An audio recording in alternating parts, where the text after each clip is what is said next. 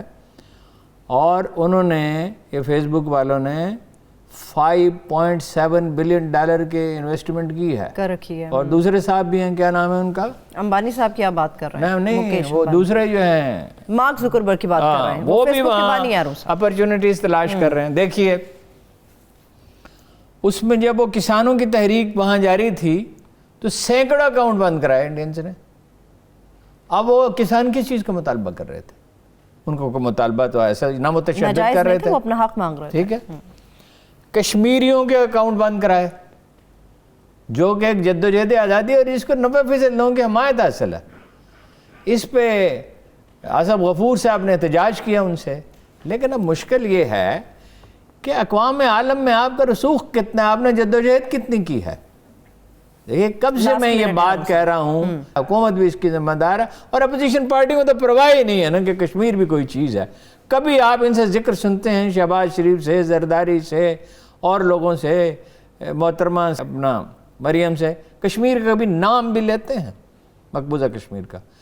اچھا کوئی آپ نے تحریک نہیں چلائی دنیا میں, کوئی لوگ ٹرینڈ نہیں کیے, اوورسیز پاکستانی جس کے لیے روپیہ خرچ کرنے کے لیے تیار ہیں, ٹھیک ہے, آپ کا مفت میں کام کرنے کے لیے تیار ہیں.